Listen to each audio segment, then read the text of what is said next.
a clear answer from the West to requests for help.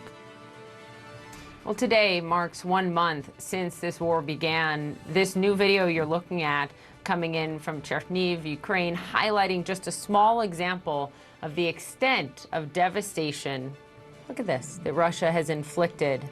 This war creating heartbreaking humanitarian crisis. UNICEF this morning announcing 1 in every 2 Ukrainian children has been displaced since this conflict began, Wolf.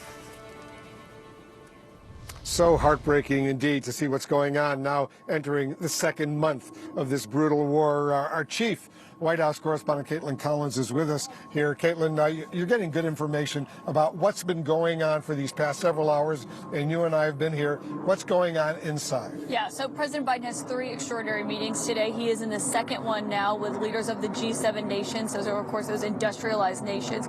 He finished his meeting earlier that stretched on for several hours with the other heads of NATO. And emerging from it, Wolf, the president put out a statement, and he said, in part, NATO leaders met today on the 1-month anniversary of Russia's unprovoked and unjustified invasion of Ukraine to reiterate our strong support for the Ukrainian people, our determination to hold Russia accountable for its brutal war, and our commitment to strengthening the NATO alliance. Of course, those are all 3 of the top things that they have been talking about in that room behind closed doors. But it came after President Zelensky himself addressed the group via video conference. He was not physically here at the summit. Of course, he's in Kyiv in Ukraine, in the capital.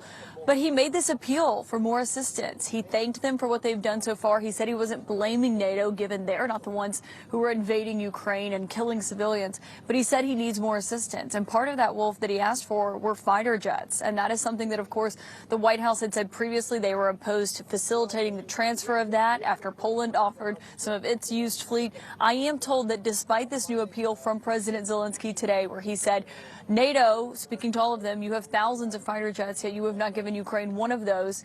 I am still told the U.S. is still opposed to providing them with those fighter jets. Now, what other conversations they've had behind closed doors, we'll likely hear from President Biden later on when he speaks to reporters to basically debrief us on how this day has gone, what progress they have made, what commitments they have made to Ukraine. We should note that the United States is prepared to announce in a little bit that they are willing to accept up to 100,000 Ukrainian refugees. Of course, given the refugee crisis that this invasion has caused, about 3.5 million people have had to flee Ukraine because of this Russian invasion. And so we are told that they have said that they will accept up to 100,000, which is a huge deal, Wolf, because last year alone, the United States did not come close to taking in 100,000 refugees, even when you're speaking of all refugees. From all over the world, the U.S. didn't take in 100,000 refugees, and now you're reporting that the U.S. is prepared to welcome up to 100,000 Ukrainian refugees. And they also say they're prepared to provide about $1 billion in humanitarian assistance. That's, of course, for all of these nations that are taking in new refugees that say they've been overwhelmed by the numbers that have come into their countries. So, yeah, you're seeing that aspect of the response, too. We'll see more of that when President Biden goes to Poland after he finishes his meetings here. But these are very intense meetings that are happening behind the scenes, and very extraordinary that you're seeing this, Wolf. You know, it's interesting. I spoke to the Pentagon press secretary, retired Admiral John Kirby, a little while ago, and I asked him about your excellent reporting that there were special teams now that have been created in Washington at a high level to deal with contingencies, and we know the military always has contingency plans, but in a serious way to deal with potential contingencies if, God forbid, the Russians were to start using chemical, biological, or tactical nuclear weapons against Ukraine that could spill over into the NATO alliance. And the chemical weapons seems to be the #1 concern based on officials that we've spoken with at the White House, the concerns they have. Obviously, you've seen Putin threaten nuclear weapons potentially. He's put his nuclear forces on a high alert. You have not seen the United States match that alert, saying that they don't have evidence to believe that they should be more concerned than you normally would be. But they do seem very concerned about Putin using chemical weapons on the Ukrainian people. And so one big question that happens here for these world leaders that are gathered in this building behind us is whether or not that would warrant a military response. What would the response look like? And of course, they'd have to help in other measures when it comes to contamination problems for people if there are these chemical weapons attacks. So all of that is what they are getting into behind the scenes here as they are having these meetings with NATO leaders, with the G7 allies. Of course, one more meeting that President Biden has later on. All of this is on the table, Wolf. You and I have been reporting from here for several hours, and more to come. I think they're maybe halfway through this day. They got a lot more work to do. Caitlin, thank you very, very much. Let's continue the conversation right now with Ambassador Daniel Baer. He's the acting director of the Europe program at the Carnegie Endowment for International Peace. Ambassador, thank you so much for joining us. Give me your big picture right now. What do you anticipate will emerge from this extraordinary, hastily arranged summit? Well, Wolf, it's great to be back with you. And obviously, there are kind of three summits going on. And President Biden's trip last summer to Europe was a dress rehearsal in a way for what's happening today. There's the G7 summit, the NATO summit, and the summit with the European Union leaders. And I expect that in all three of those, President Biden will be leading on continuing to deny President Putin his strategic objectives. President Putin had the objective of subjugating Ukraine. He had the objective of elevating Russia. He had the objective of dividing the West. And on all three counts, he has failed so far. And President Biden's trip is to push back on all three of those objectives even further. And that's why you'll see we saw the announcement of new sanctions today punishing Russia. We will see the announcement of force posture adjustments for NATO. We'll see the announcement of solidarity with the EU on refugees and humanitarian issues. And we'll see continued efforts to rally assistance to Ukraine. You know, it's really been impressive to see how this first month of this war, how impressive the Ukrainian military has been under the leadership of President Zelensky. I know U.S. officials have been impressed and surprised. They didn't necessarily anticipate it would be that effective. What's your reaction? I think there's been surprise on both sides of the ledger. There's been surprise at how poorly the Russian military has performed, and surprise on how well the Ukrainian military has performed and the Ukrainian people, how brave they've been. Although I would say the surprise is slightly less on that side because those who have been working with the Ukrainian military over the last 8 years since the first invasion have seen steady progress. And obviously the Ukrainians have put to good use the Stingers and the Javelins that have been provided by the U.S. and allies. One of the interesting things that's happened in the last month really is the total internationalization of the support for Ukraine. Wolf, an interesting statistic I heard last week is that before this latest invasion, a month ago today, there were 3 countries that were providing direct military assistance to Ukraine. Over the last month, that number has gone from 3 to 30. It's really an unprecedented international effort to support Ukraine in their war of self-defense. And as you correctly point out, what the Russians have done is totally unite this 30-member NATO alliance. Very impressive what's been going on. As you heard our reporting, a senior administration official, ambassador, has told CNN that the White House has actually authorized a team of officials to quietly, behind the scenes, map out potential ways the U.S. could respond if President Putin were to use extreme measures, weapons of mass destruction, for example, chemical, biological, or even tactical nuclear weapons. What's your reaction to that? Well, I think going forward, the president will, one of the reasons he's in Europe today is to make sure to do things together with allies. And the time to arrange that is before things happen, not after. So he's laying the groundwork for whatever might come next. I'm deeply concerned, given frankly, that the United States, that President Biden's administration has been right so far in their prediction of what has happened. They've obviously upped their level of concern. You've seen it in their public statements over the last weeks on both cyber and on chemical weapons.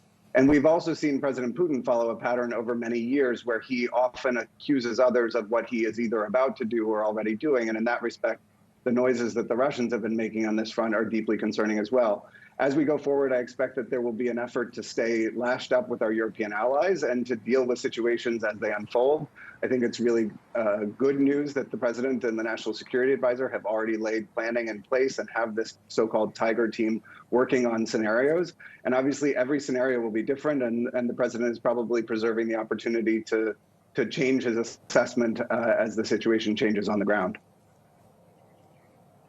One major power clearly and obviously missing from all of these summits, as you correctly point out, 3 summits underway here in Brussels today. China.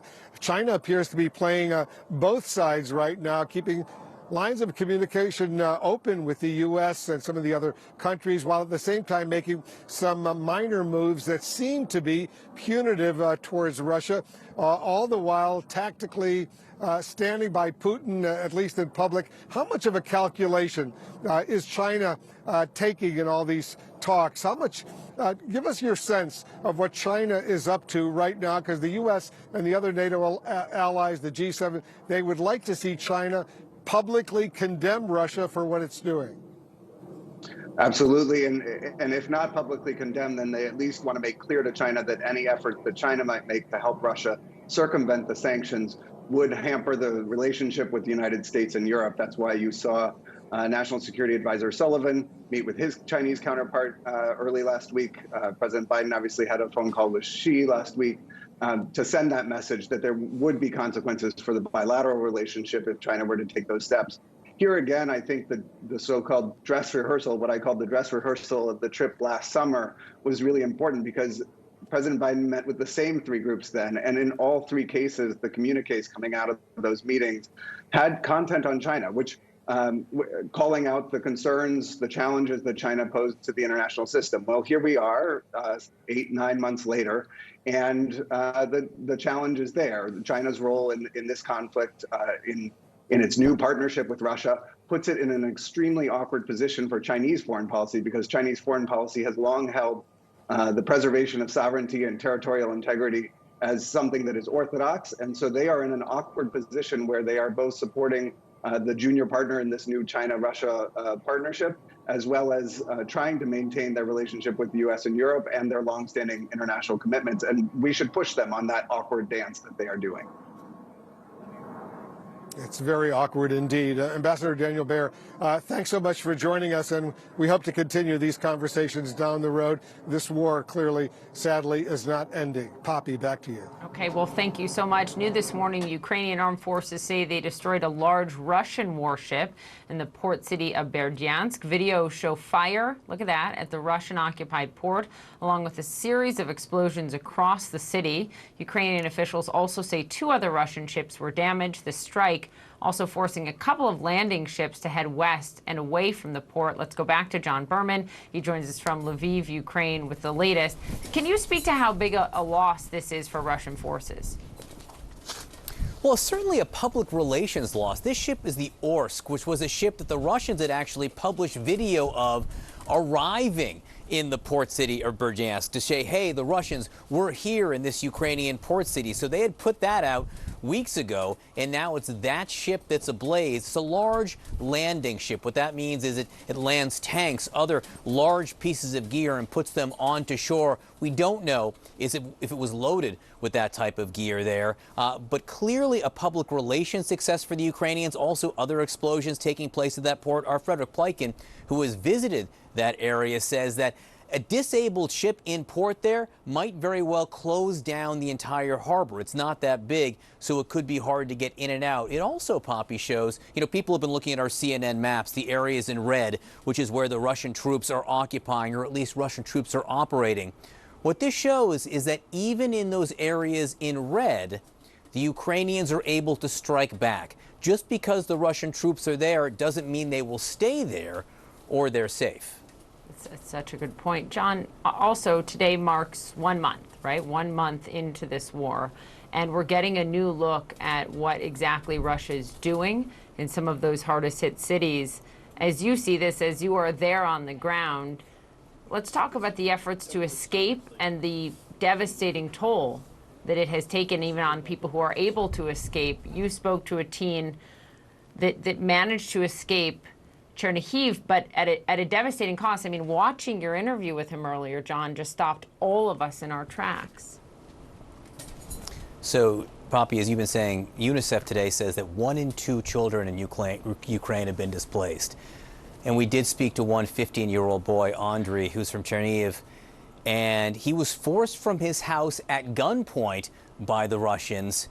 And then later, he was in a car and drove over what he believes to be a mine, and he told us this incredibly tragic story. Listen. I just remember, like, I woke up in road, I see the broken car, and I see like my mother going in fire. My mother was, ще була жива тоді, коли горіла. My mother was still alive while she was on fire. Я почав повзти з дороги. I started crawling away from the road, and then I felt a pain in my left clavicle.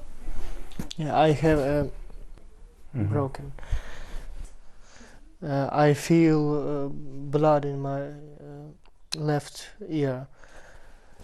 Then I hear shooting, not from weapons, rockets or something. And I climb to stairs and hide here.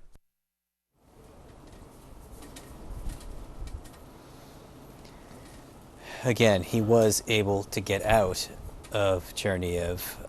His father is with him and is okay as well. They're both devastated and mourning the loss of his mother, who did not survive that blast. And remarkably, Poppy, Andriy tells me he wants to go back to Chernihiv, that he wants to be part of the rebuilding there, that he knows that he and that city have a future, and he insists that he'll be part of it. Of course, right? It's his home, and look at how much he's already lost. 15 years old.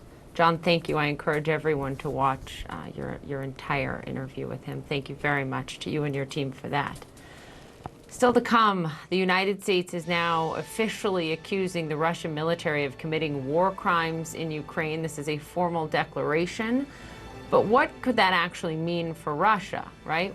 How do you hold them accountable? Plus, President Biden meets with European Council leaders later this hour on Russia's aggression before speaking this afternoon, where we'll take his remarks live, of course. We'll look at the one critical message that he has to send.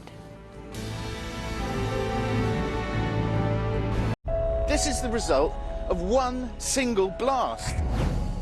3.3 million Ukrainians have now fled this country. You don't have to go far to find a family who has been displaced.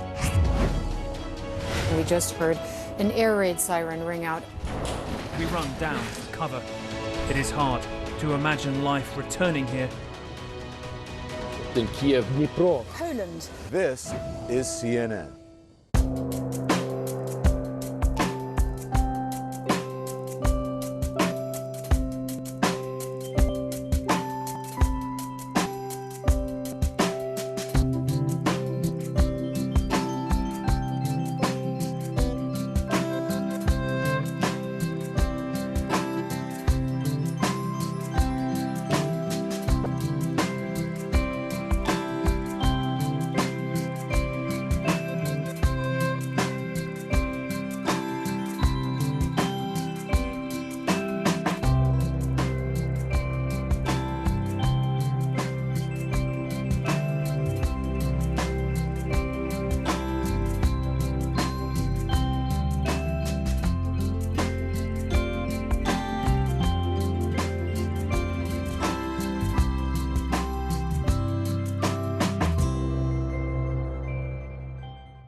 Five is your lucky number. That's how many servings of fruits and vegetables you need each day to help live your longest life. A study released by the American Heart Association says about 2 servings of fruit and 3 servings of vegetables each day is associated with a lower risk of mortality. For your vegetables, leafy greens are rich in vitamin C and beta-carotene. Those include spinach, lettuce, and kale. Be aware though, starchy vegetables like peas, corn, and potatoes didn't seem to lower the risk of early death. Now in the fruit category, berries and citrus fruits come packed with vitamin C, fiber, beta-carotene, and other nutrients, but make sure you eat whole fruits for those benefits. Most fruit juices don't come with as many benefits and can even have added sugars.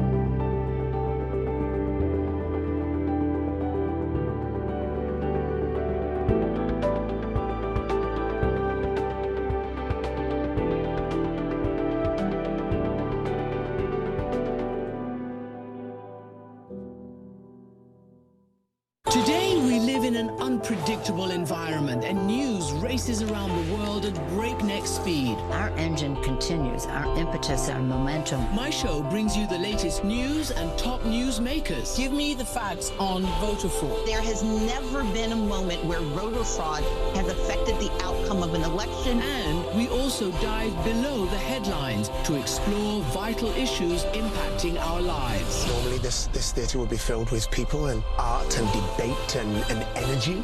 And so now we have to rely on the two of us. How interesting is it to be Tyler Mitchell today? It's crucial we make sense of what's happening.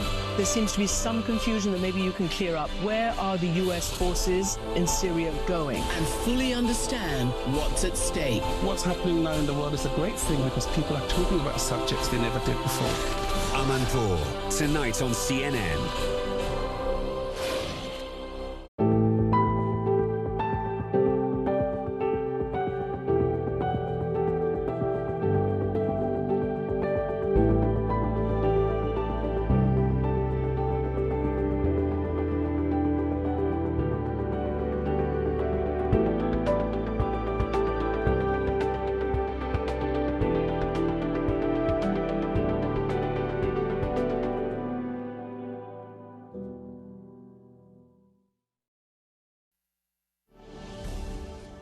New this morning, the United Nations says more than 1,000 civilians have now been killed in Ukraine in the months since this war began. That is the confirmed number. We should note, obviously, they believe the real figure is considerably higher. The U.S. is now also officially accusing Russia of committing war crimes. Let's talk about what that actually means with CNN national security analyst Andrea Kendall-Taylor. She is a senior fellow and director of the Transatlantic Security Program at the Center for Strategic and International Studies. Andrea, thank you for being here. Yesterday afternoon, when this news broke, it certainly is symbolically significant for the U.S., for Blinken to formally state that Russia has committed war crimes. But I think the obvious question is, and then what, right? Especially without the U.S. as a party to the International Criminal Court. They talked about possibly some trials in absentia, but what do you think that actually means for the ongoing conflict now and for any accountability of Russia? No, well, it is necessary and a very welcome statement that we heard yesterday. But you're right. The question is, so what? You know, we have seen in the past that there are cases of holding these authoritarian leaders accountable for their crimes. We saw, for example, Chile's Pinochet and Serbia's Milosevic were extradited and held accountable for their crimes. But there are also a number of cases where that doesn't happen. But the symbolism is still important. When you think about the calculus of the Russian fighters, the fact that they know that they cannot be acting with impunity can affect their calculus. So if you believe that the international community is there collecting data, building cases, I think the goal is to dissuade Russian actors, Russian fighters from using such indiscriminate force. So even if we aren't able to get these leaders like Putin into an international court, it can still affect the calculus of the fighters on the ground, and that's really important. Can we also talk more about how you think this might affect Putin's mindset? Because you said something interesting earlier. You said if Putin expects he will be tried for war crimes and end up in jail, he will fight bitterly to ensure that he is never removed from office. Do you think a designation like that, a formal designation like that, would actually change the decisions, the calculation that Putin makes?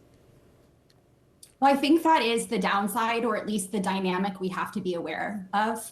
There is actually quite a lot of political science research that talks about what leaders expect to happen to them after they leave office does in fact affect their decisions that they make while still in office. And so if a leader like Putin expects that he's going to be dragged off to the ICC, jailed, or worse, then it makes him really double down and dig in. And I think to use all means necessary to preclude that kind of outcome. He will fight more violently in order to preclude that from happening. So I think, it's a necessary step, but we just have to be aware of the dynamic and the way that that might shape Putin's calculus. One of the video messages posted by Ukrainian President Zelensky, this one on Facebook, seemed to be a message directly to Putin, to those inside of Russia who are being fed so much propaganda by the Putin regime. And part of the message said, save your sons from the war. Could you speak to how much of that would even be able to be seen by those sacrificing? Yeah, so that's a dynamic that's quickly changing as Putin has taken steps to really bring down the hammer on repression. This has been a long trend in Russia, especially in the year leading up to this conflict. We've seen Putin really tighten the screws, but this has only accelerated. And with all of these banning of Twitter and Telegram and others, it is getting increasingly difficult, I think, for Russian citizens to see what's happening on the outside and to receive these messages. But I do have the sense that there are some really tremendous efforts that are being held by individual actors, nonprofits, Russians who are leaving Russia. By the way, there's 300,000 Russians that have left. They have networks where they can directly reach back in. So the goal, I think, for the West is to find innovative ways to try to circumvent this iron curtain that Putin has brought down, so that Russians can access and see these types of messages. Well, one thing, just one final note, Andrea, that I think is so interesting that you rightly point out, is that you've been rather surprised that Russia has not deployed its cyber tools in a meaningful way or to the extent of its power to really issue a massive cyber attack. I wonder why you think that is. Yeah, I have been surprised. And even I think the US government, when they were thinking about how Russia would roll out its operation, anticipated that cyber would be a key component of that. In Ukraine, I think one element of that is that Putin thought this was going to be a quick, sharp war. He tried to limit the number of people who are aware of the operation to begin with, such that the cyber operators weren't incorporated into that plan. But now I think Russia has a bandwidth issue. We know that the war is not going well, and so a lot of their government actors are trying to rectify what's happening in Ukraine. And the other bandwidth issue is I think that Russia itself is the target of numerous cyber attacks, whether it's from Ukrainian actors or non-state actors. And so they're playing defense. The critical thing, though, is just because we haven't seen the cyber attacks yet doesn't mean that they're not coming. And those are the warnings we're hearing from the Biden administration. We know that Putin thinks the U.S. sanctions are an act of war. I also think, for Putin, the cyber will be critical because he's trying to break Western societies, right? He wants to insert pain that our people will feel so that our societies won't be willing to continue to provide the support to Ukraine and to sustain the pressure against Putin. So I do think it's coming. Andrea Kendall-Taylor, thank you very much for being with us this morning. Still ahead, we are learning that NATO has a plan to reinforce chemical, biological, and nuclear defenses on fears Russia may plan to use such weapons against the people of Ukraine. More live from Brussels ahead.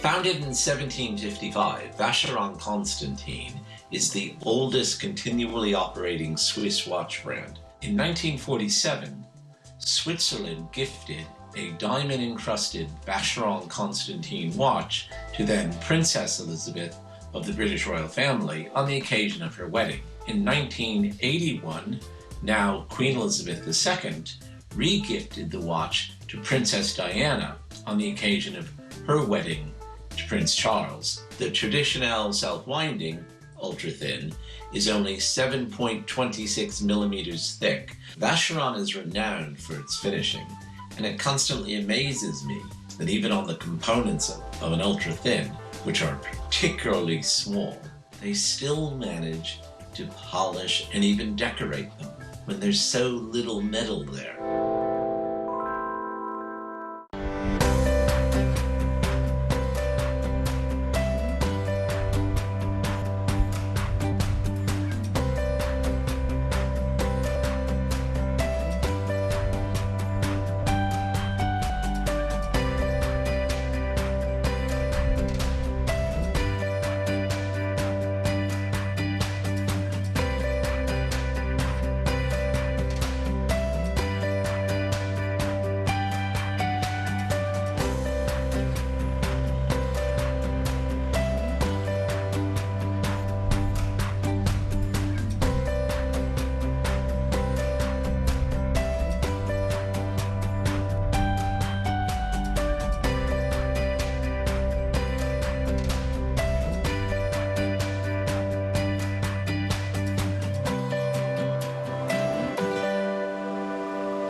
follow a story, you may be asked to take risks. And sometimes go down a path that's not marked. Where Iraqi troops would pre-position and these Americans would advise them. These protests are a test for Hamas. Any understanding between Israel and Gaza could quickly fall apart again. The protesters are just outside a military base. They're throwing rocks and security forces firing tear gas. When you dare to take risks, you witness passion and persistence. And they just want to get their past be processed so they can get out of this facility. And that's where change happens. The one thing they have in common is a determination to keep going. This is CNN.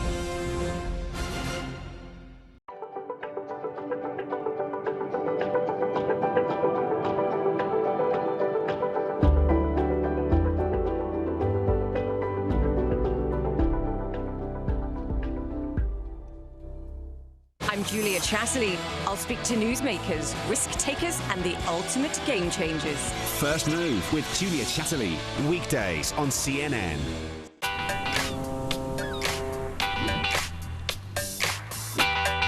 Business is all about making connections. But some connections are easier to make than others. With a CNN partner hotel, the world is always at your fingertips. CNN partner hotels, connected to your world. We live in such a fast-paced world where the news has been so relentless. Historic events have happened one after the other. I think that you need that daily appointment with viewers around the world to try and sort through the news of the day. What's important? Why does it matter to me? How do I put it all in context? We follow the news as it happens and where it happens. And then we also take a step back to walk the viewer through the day's news. That is the mission of Hala Garani tonight. I'm Wolf Blitzer in Brussels, and this is CNN.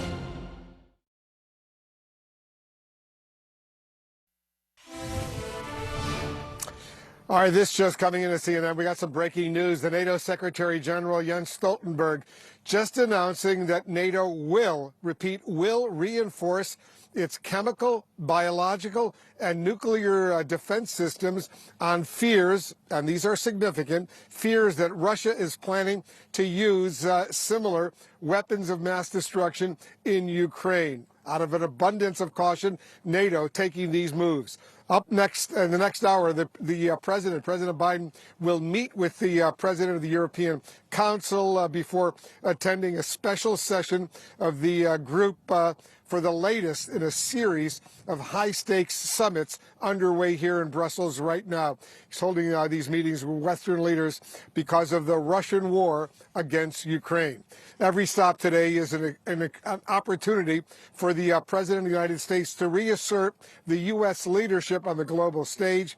And all this happens amid a war that's causing increased anxiety for so many people in Europe and elsewhere, of course, around the world. At a special session of the European Council, by the way, President Biden is expected to announce here in Brussels new sanctions against Russia and also to discuss Europe's dependence on Russian oil and energy. Very big and important issue as well. Russia takes in a lot of cash as a result of those oil exports. Joining us now is the staff writer for the New Yorker magazine, CNN contributor Evan Osnos. He's also the author of the really terrific, important book, Joe Biden, The Life, the Run, and What Matters Now. Evan, thank you so much for joining us. In light of these enormous challenges facing the world leadership right now, what would be a successful outcome for this truly extraordinary summit? Well, you've said it right, Wolf. It is really hard to overstate how extraordinary this is to have 3 of these sessions on a single day put together over the course of just a week or 10 days. You know, it is a recognition of how truly grave the immediate crisis is. As you said just a moment ago, you have now NATO acknowledging the risk of a chemical attack. The President of the United States, Biden, said on his way out of town that is a real threat. So that in itself and addressing that, announcing it, putting Vladimir Putin on notice. That is a big piece of this. He is an audience for this. And part of having a session like this, the most important word is unity, showing Vladimir Putin, showing the rest of the world that 3 weeks or a month into this war, that you do not see divisions within NATO, within the EU, that you see that they are, in a sense, steeling themselves for a very difficult and cooperative road ahead. What Putin has done is tremendously unify the NATO alliance. It's really impressive to see how these 30 leaders are working together. You've said, Evan, that this meeting here in Brussels is about more than just the short-term needs for more weapons in Ukraine, that it's essential. That is certainly essential, but not necessarily the whole story. What do you expect President Biden's message will be as a result of these three summits? He's going to be holding a news conference fairly soon. Part of what he is signaling, Wolf, in Europe and around the world is that the world has changed. I mean, as he said, that we are right now, because of Vladimir Putin's invasion of Ukraine, because it has effectively undermined the architecture of peace that has prevailed since the end of World War II, that we, all of us, all members of NATO, members of the EU, all have to prepare for what that means. It means changing where we get our oil and gas from. It means reducing our reliance on Russia. And fundamentally, it means beginning to regard Vladimir Putin as what he has made himself, which is a pariah. That is a profound change from the world that we've inhabited since the end of the Cold War. And part of what a summit like this does is it sends a message. It's not only a forcing mechanism that makes us make choices about how we can help Ukraine tomorrow. It's also about announcing to the rest of the world that they're beginning to organize in a way that will isolate Putin in precisely the way that they have to if they're going to try to prevent this kind of aggression. You've studied Joe Biden. You've written a terrific biography of him, a really important book. I've covered him now for a long time as well. He's been spending the last 30, 40 years on national security and foreign policy. When he was a senator for 36 years, he was chairman of the Senate Foreign Relations Committee. He was vice president under President Obama for 8 years. To a certain degree, correct me if I'm wrong, he's been preparing for this kind of summit for decades. Yeah, now it's sort of uncanny, actually. The fact is, much of his professional life has been wrapped around these questions of how do you keep Europe peaceful? How do you avoid the kind of bloodshed that defined so much of the early 20th century? His very first trips as a senator in the early 70s were going over to Eastern Europe. And of course, he's made many trips to Moscow. I'm remembering one in particular in 1997. He went to Moscow and he came away with a conclusion that sort of resonates today. He said, I think that Russia's concerns about NATO reflect, as he called, a deeper psychological problem about the loss of empire. Hard not to look at it today and say, well, there was a message there that still rings true 25 years later. Certainly does. Evan Osnos, as usual, thank you very, very much. Appreciate it. Poppy, back to you. Okay, Wolf, thank you so much. Still ahead as NATO considers the worst case scenarios from Russia, what we can expect from the additional troops NATO plans to add to its eastern flank.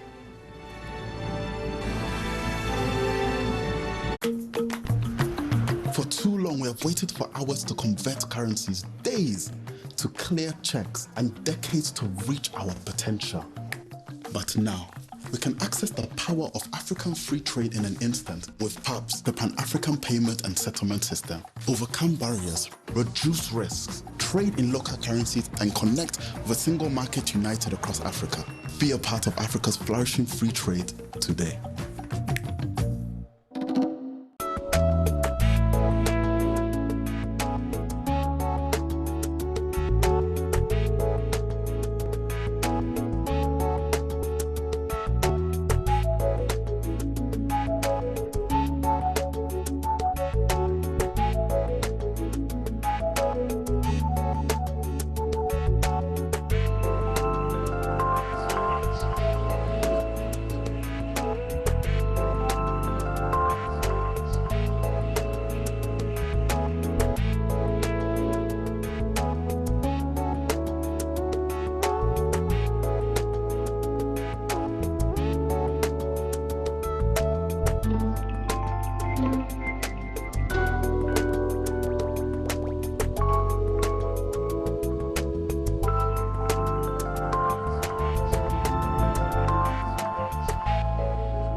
Apple cider vinegar is one of the most popular natural health products out there, but don't believe everything you read. Never use it, for instance, to whiten your teeth. It's too acidic and will just ruin your enamel. It also doesn't work well for acne, lice, or warts. But now for the good news. Apple cider vinegar may help lessen the itch of mosquito bites. Who knew? And it might help you lose a little weight as part of a healthy diet plan. Try it drizzled on salads and fish and poultry, and studies show apple cider vinegar can help lower blood sugar levels. A randomized clinical trial found 2 spoonfuls of apple cider vinegar in a glass of water twice a day with a lunch and dinner can lower fasting blood glucose levels by 10 points. If you decide to add apple cider vinegar to your diet, check with your doctor. It can interfere with some medications, especially drugs for diabetes and some diuretics.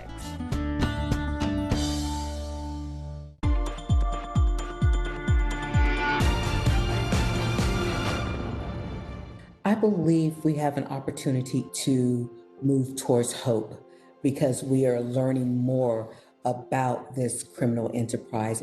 My name is Lisa C. Williams. I'm a philanthropist and an advocate for survivors of human trafficking. When I look back over 22 years of when I first started working in this space, I was simply trying to find safe shelter for girls who were 10 and 11 years old who were being bought and sold on our streets. One of the things that I remember very vividly, it was a turning point in our fight for Rachel's Law, is the CNN special, Children for Sale. It took something like that documentary that was hosted by Jada Pinkett Smith to wake up people and for them to want to look at it and understand what we were saying to them.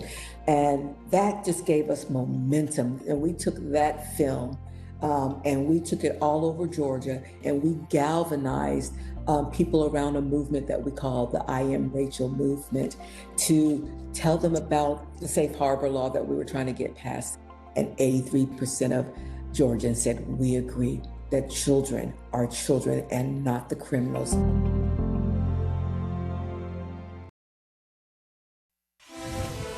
This morning, a senior administration official tells CNN that during President Biden's closed-door meeting with NATO leaders in Brussels, he laid out a number of issues that the alliance is going to need to grapple with in the coming months, including finalizing force posture changes on NATO's eastern flank. John. It follows NATO Secretary General announcing that the alliance is set to approve major increases of forces on its eastern flank. Joining us now is retired Major General Paul Eaton, former commanding general of the Coalition Military Assistance Training Team in Iraq.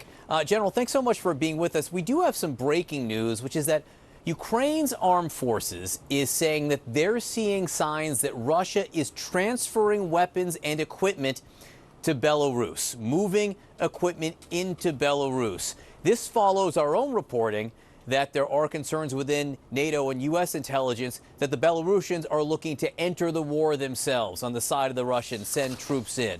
What do you see as the significance here? Well, what the Russians are obviously doing is creating another front, a distraction for President Zelensky. And it creates another problem, another intel problem, another force structure positioning problem for the Ukrainian armed forces. This is troubling, and it'll prove to be a very bad idea in the outcome.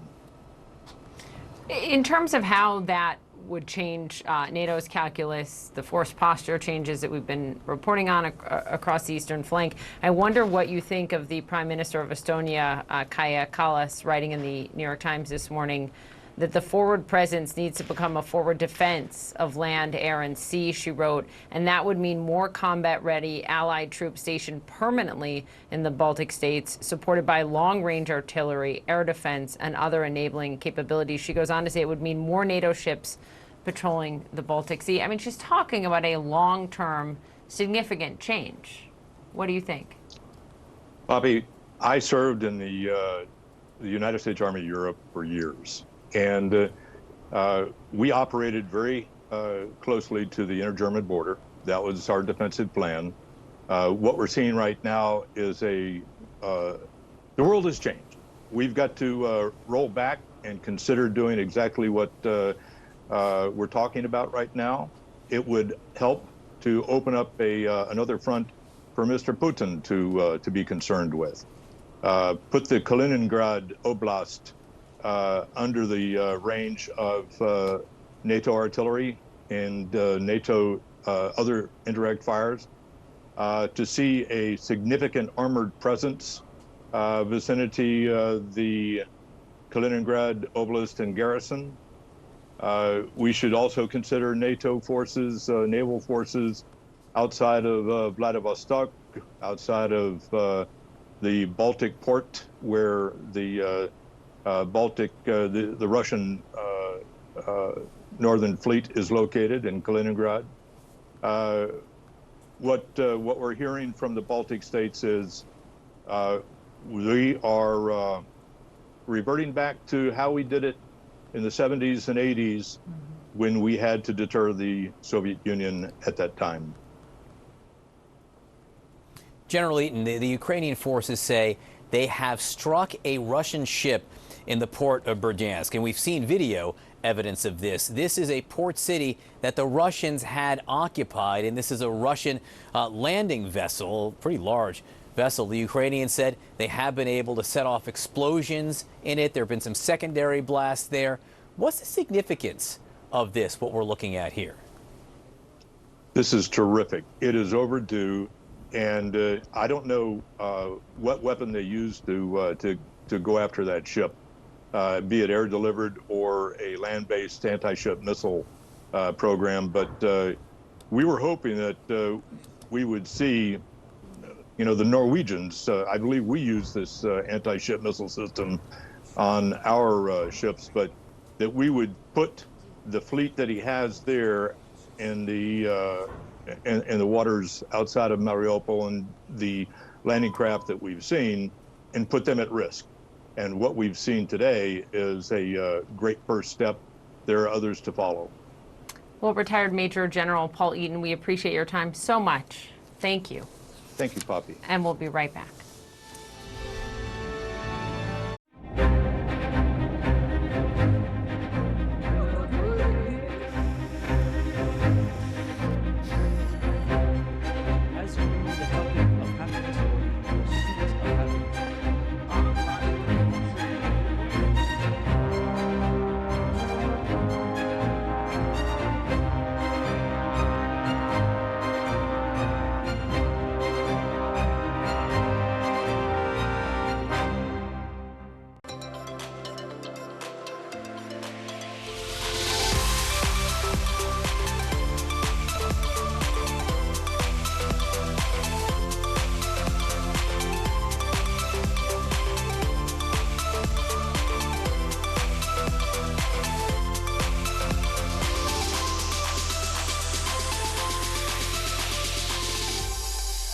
It's been fun with you.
One of the things that we came to realize during this pandemic is how unprepared we are to be able to address a crisis like this. We see that the world is very fragile. Supply chains are very fragile. So I think one of the positives that might come from this is that after the pandemic is over and we reflect upon what we've learned, we can perhaps put systems and procedures in place to ensure that the workers around the world are protected and to have the private sector be an active part of that process.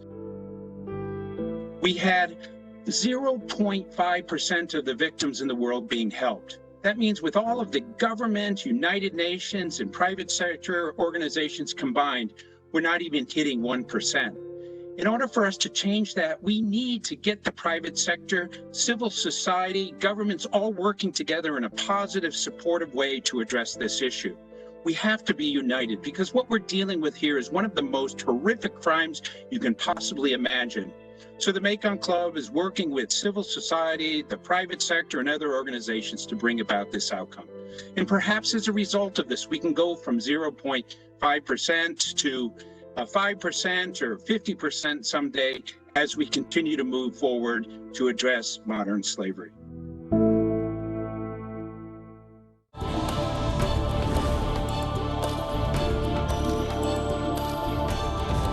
When you follow a story, you may be asked to take risks. And sometimes go down a path that's not marked. Where Iraqi troops would pre-position and these Americans would advise them. These protests are a test for Hamas. Any understanding between Israel and Gaza could quickly fall apart again. The protesters are just outside a military base. They're throwing rocks and security forces firing tear gas. When you dare to take risks, you witness passion and persistence. And they just want to get their past be processed so they can get out of this facility. And that's where change happens.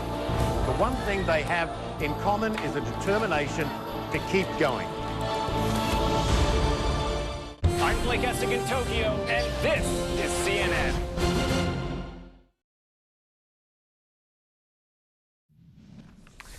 Right now, the Senate Judiciary Committee is holding its final confirmation hearing for Supreme Court nominee Judge Ketanji Brown Jackson. She will not appear today, but senators are hearing testimony from witnesses defending her record. The official confirmation vote will take place on April 4th, but several Republicans are demanding the pre-sentencing reports behind Judge Jackson's decisions in child pornography cases. And this comes after 2 contentious days of questioning, including, though, an emotional moment for Jackson as Democratic Senator Cory Booker lauded her path to this historic nomination. You did not get there because of some left-wing agenda? You didn't get here because of some dark money groups? You got here how every black woman in America who's gotten anywhere has done, by being like Ginger Rogers said, I did everything Fred Astaire did, but backwards in heels. And so I'm just sitting here saying, nobody's stealing my joy. Nobody's gonna make me angry, especially not people that are called in a conservative magazine demagogic for what they're bringing up that just doesn't hold water. It's quite a moment. Senate Judiciary Chairman Dick Durbin says he is concerned about Republicans boycotting the vote, but says the committee will not cave to GOP demands. Well, thank you so much for joining us for our special live coverage today. We'll see you back here tomorrow morning. I'm Poppy Harlow. My colleagues Wolf Blitzer and Kate Baldwin continue after a quick break.